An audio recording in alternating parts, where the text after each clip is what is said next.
Hey guys, Arleesha here and welcome to another video. It's been a couple of weeks. I've been really sick. My whole family has actually been really sick since before Christmas, but we're finally feeling mostly better now, and I'm really excited to be sharing a new video with you guys. It's been a little while since I've made a new sticker pack for my shop, and I thought I would kind of share the whole process with you guys. This was the first time that I have specifically made art for the intention of making a sticker pack. In the past, with the previous ones that I have made, I just made the art and then afterwards had the thought, hey, this might make, nice stickers or something. And they were just little paintings in my sketchbook that I liked and that went well together. And so I decided that I wanted to turn them into stickers in the past. But this time I had specifically really liked the idea of plants and hands together. I had done a question sort of thing on Instagram a while ago in my stories and was talking to lots of you, and the idea of plants and hands together just seemed like an exciting thing. So I've been wanting to do this for a long time and finally have sat down to make it happen. In the beginning of this video, you will have seen that I sketched out these hands in Procreate. I really like being able to tweak proportions and some of the things digitally first, and then I can print out those sketches, transfer them to watercolor paper, and I'm going to be painting in gouache today. So this first hand I did with this Himi Mia gouache set, which you guys have seen before, and it was really fun to get those paints out again. Some of them have started to get dry, but I just kind of put water on them. I sprayed water on them maybe 10 or 15 minutes before I started painting, and it soaked in, and they're still kind of mushy and wet in the centers. So, they worked pretty nicely for this. For this first painting here, if you're interested in the real-time version of this, it is up on Patreon. This is January's real-time painting video. I do real-time painting every month on Patreon. I do lots of stuff over on Patreon, so you can check that out if you would like. A tiny little side announcement. I was thinking about making a separate video about this, but I don't think I'm going to. I don't think I want to make it that big of a deal. I want to just do it. But I've decided that I'm not going to be doing any more sponsored content on this channel. I know that sponsorships are a fantastic way for artists to, get that extra bit of support in what they do, and then oftentimes artists are supporting companies and things that they actually use themselves or actually really enjoy, which was definitely the case for me with Skillshare. I'm going to be continuing to use Skillshare as a teacher and as a student, and I pay for my membership myself. And I'm gonna keep, making classes there. But I just decided that for my YouTube channel, I just didn't want to give you guys more ads than you're already getting. I wanted to focus on having complete freedom with the video content that I create, and then, letting you guys know that you can support me in other ways that I'm also really passionate about. This isn't due to any negativity towards Skillshare or anything like that.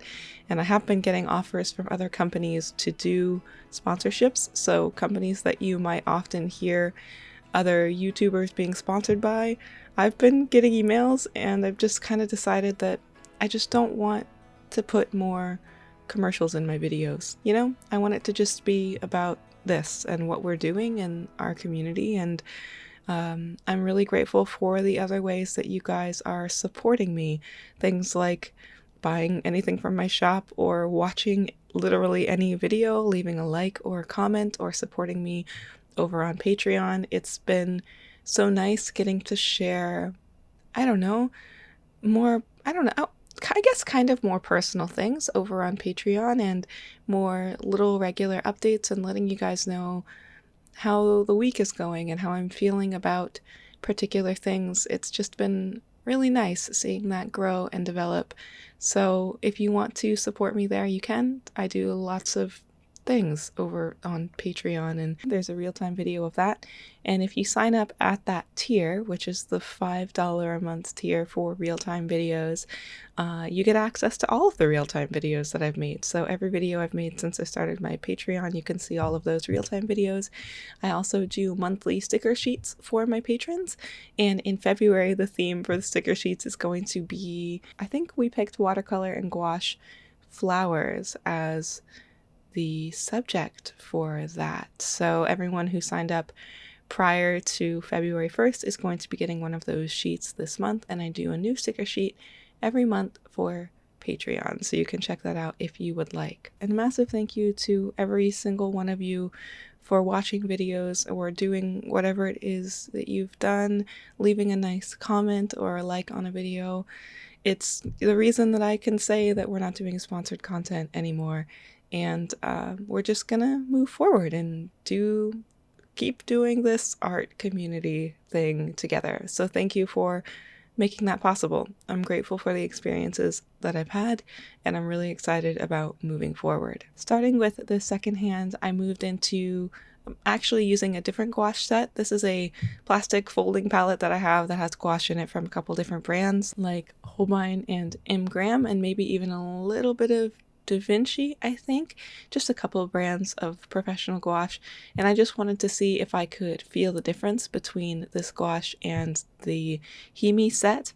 And this does feel, it's actually interesting. The Himi gouache feels a tiny bit gummier, maybe. Reminds me a little bit more of acrylic paints in that way, just a tiny bit.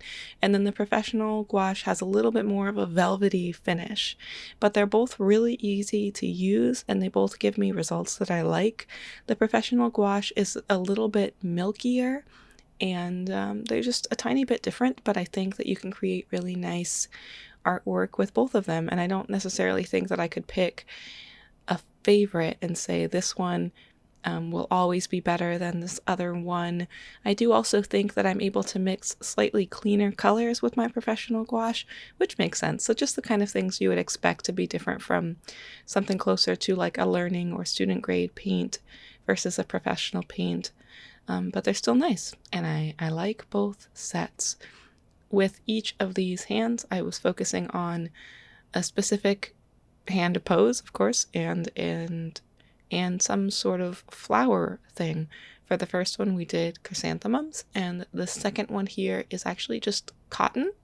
I really wanted to paint some fluffy cotton, and I love the way that the stem and the bits of leaves kind of wrap around the actual cotton. And I thought that was really interesting, and somehow wasn't recording when I filmed that part, which is a little bit of a bummer. I'm not exactly sure how that happened, to be honest.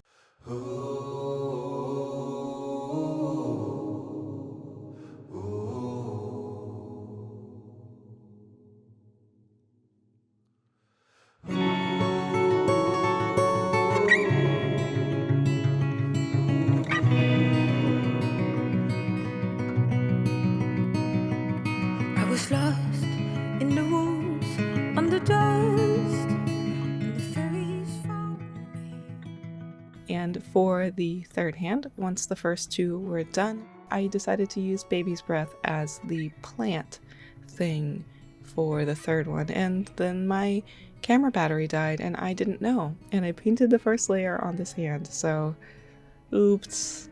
This third one was probably the one that I had in my mind for the longest period of time when I was thinking about this project. I knew I wanted to do this pose. I knew I wanted to include baby's breath as a flower, and this one came together pretty naturally, pretty easily. And it was actually nice to use colors like yellow ochre and a bit more of like a burnt umber type of color. I don't use a ton of browns all the time. I use them in mixes a lot, so I mix them a lot with purples and reds for skin tones, but I don't use them, to feature those specifically earthier colors. Even if I'm painting slightly darker skin tones, there's lots of blue or red or white mixed in to shift those tones a bit, but I don't always feature just the colors on their own. So this was a fun opportunity to just go, this is yellow ochre and this is brown, which seems like a silly thing to say because I'm sure lots of people use browns all the time, but I tend to, I don't know, I tend to not use the straight browns as much. No matter what kind of skin I'm painting, they always end up super rainbow-esque, and what am I trying to say? I don't know. I like the sand. This one was fun to paint.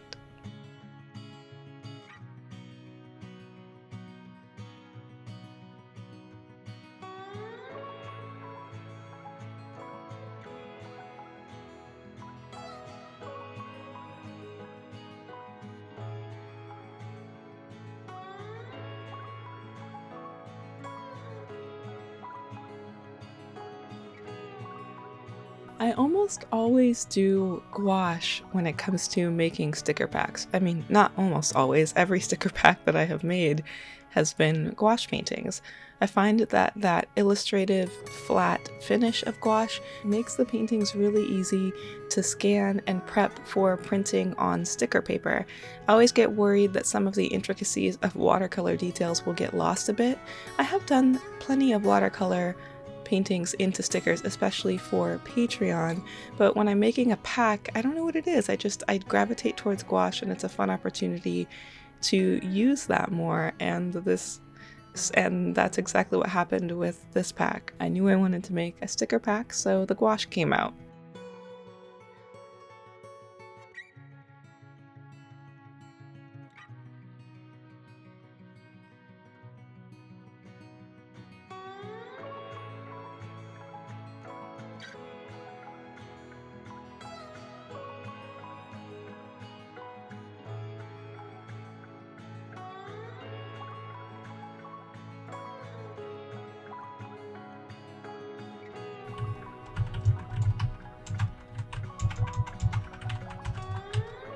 For this last hand, I wanted to do a bit of a gradient from dark to light, and I think I just used Payne's Gray and white for the hand itself.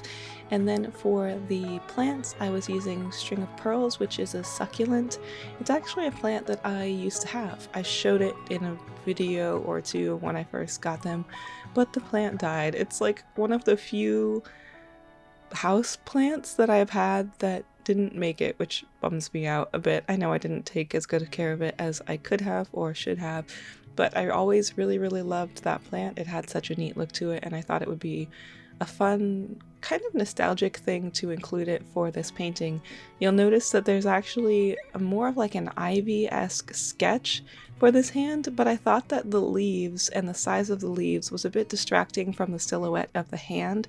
So even though I didn't erase the sketch that I was originally thinking I was going to use as far as the flowers or plants for this one, I just ended up painting something completely different and didn't even include that sketch. And I did erase it eventually. Did I erase it for this? Yes, I did. So yeah, it wasn't the original plant that I was thinking I was going to use for this, but that was how it went.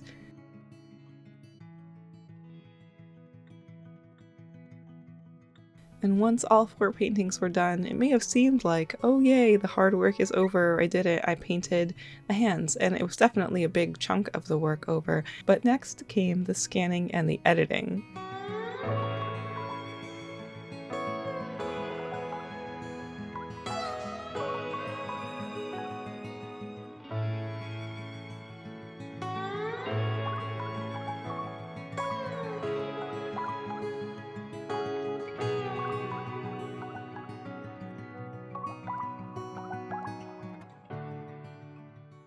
I wasn't sure if I was going to include this portion of the process in this video, but I wanted to at least give you guys a little bit of info about how I make sticker packs and how I actually take paintings and turn them into stickers. I have made a video about this before, and I'll leave a link to that in the description as well as up in the card if you want to see some slightly different info on making sticker packs out of art. But for this one, I wanted to focus on some of the updates I've made to my process. And to briefly summarize, I will get rid of all of the background, so the actual scanning table, the white paper, any little bits that may not go away when I get rid of the white of the page.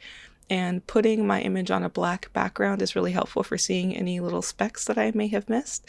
And once I have each hand on its own layer, I will select the hand and then expand that selection. I had originally done expanding the selection by about 65 pixels, but I found that the border was too thick for these particular hands. It works for some things, but for this, it was 65 pixels was just too much, and I think I ended up going with something closer to 40.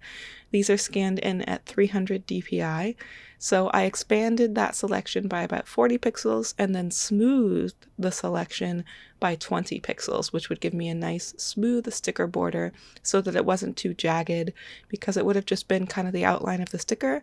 So expanding, smoothing the selection, and then making a new layer with that selection still active and filling that layer with white, putting the white layer behind each hand, and then I have sticker borders. I used to do it with my drawing tablet, and I would just draw in the sticker border, which was really fun, and I'm grateful for that, but I feel like this gives the whole pack a more uniform look because all of the borders are the same width throughout each sticker, and it's a little bit of less of a guessing process, and I really, really like that. Once all of the stickers have their borders and they're at the proper template size, I'm using my Cricut cutting machine here, so it has to be a specific size to all cut on one page. I try to fill in any empty space with these tiny little tired color wheels, which I sell on my shop. Not at this size though. I don't sell this tiny size on my shop. The little ones I use to just fill in space on sheet templates, so I'm not wasting sticker paper, and then I can throw these little ones into orders as extras. So whenever I have the space for extra stickers, like if somebody orders a print or something where I can just stick this sticker into a sleeve, and then I just throw them in as freebies with shop orders. For sticker packs, I also make labels, and I had so much trouble coming up with a name for this sticker pack. I just called it Hands. It just went with Hands. I thought about Gouache Hands, but I already have a sticker pack called Gouache Eyes, and for some reason I didn't want gouache in the name of two different sticker packs, so it's just called Hands, and that's what we're going with. You can of course find this sticker pack for sale on my shop now, and I'll be cutting lots of them and putting them in little baggies and putting labels on them, and they will be waiting and ready to go home with you if you would like to purchase a sticker pack. I've been using my Cricut cutting machine for a while now. I've gone through several cutting mats because they do wear out over time, and it took me a while to find the right cut setting for the type of paper that I use, because I'm not using like a Cricut brand paper, so I had to do lots of fine tuning to make sure that my cut settings, it was cutting all the way through the paper when I wanted it to, and it wasn't cutting too much into the mat, and it's taken lots of time to get it right and to get the borders the right size and to get the cutting mat to cut straight and to make everything work properly. It's been lots of trial and error, and if you are making stickers from home and you're having any sorts of issues, please do let me know. If you have any questions down in the comments, I'll try to answer as many questions as I can. I know that my process may not be as streamlined as it could be, but I don't do a lot of digital art. I don't spend a ton of time working in Photoshop other than doing things like these, and so there could be easier, better ways to do it, but this is how I have kind of been working into doing it on my own. I'm really happy with how the sticker pack turned out. It was a very different kind of experience being intentional about creating paintings for a pack like this. It was fun. Thank you guys so much for watching. It feels like it's been so long since I've made a video for you, because it kind of has. But thank you for watching, and I hope you're doing well, and I hope you have a wonderful day, and I will see you guys next time. Bye bye. Why do I always wave? I always wave when I say bye bye. You can't see me, but I guess you can just imagine that I'm waving to you. Okay, bye.